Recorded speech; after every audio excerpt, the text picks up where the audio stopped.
தாவேகா சார்பில் நடைபெற்ற போராட்டத்தில் சிவானந்தா சாலையில் தடுப்புகள்லாம் சேதப்படுத்தப்பட்டிருக்கு. இன்னைக்கு காலையில் அபிஷியல்ஸும் பார்த்துருக்காங்க. ஏதாவது ஆக்ஷன் எடுத்துருக்குமா சென்னை மாநகராட்சியில்? அவங்க சரி பண்ணுறதுக்கு லெட்டர் எழுதியிருக்காங்க உதயகுடி. இல்லை, சென்ட்ரல் மீடியன் பொறுத்த வரைக்கும் மாநகராட்சி சார்பாக தான் அந்த கட்டமைப்புகள் வந்து செய்யணும். அவங்க சார்பாகவும் தெரிவித்திருக்கிறாங்க. எந்த ஒரு நிகழ்வாக இருந்தாலும் இது என்ன இருந்தாலும் பப்ளிக்கோட திங்ஸ் எதுவுமே சேதாரம் ஆகாத அளவுக்கு நடைபெறணும். இப்போ ஆகியிருக்கு மேடம், இப்போ சேதாரம் ஆயிடுச்சு. அதை வந்து மாநகராட்சி எங்ககிட்ட கொடுத்தீங்கன்னா நாங்கள் வந்து அதை சரி பண்ணுறோம். அதுக்கு செலவாகிற பணத்தை நாங்கள் தரோம் அப்படின்னு சொல்கிறாங்க. மாநகராட்சி சார்பாக வந்து கட்டமைப்புகள் இருக்கு. அவங்க வந்து நமக்கு நாம திட்டத்தின் மூலியமா வந்து செய்யலாம்.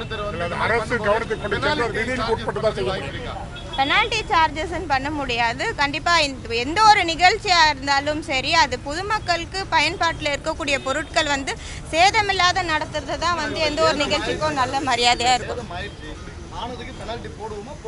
இல்லை, பெனால்ட்டி அது வேணா முடிவுகள் எடுக்கப்படும். ஆனால் அவங்க தரப்பில் வந்து பெனால்ட்டி போடுறதை விட இதுக்கப்புறம் நடக்கக்கூடிய நிகழ்ச்சிகளை இந்த மாதிரி பொதுமக்களுக்கு எதுவும் பாதிக்கூடாது.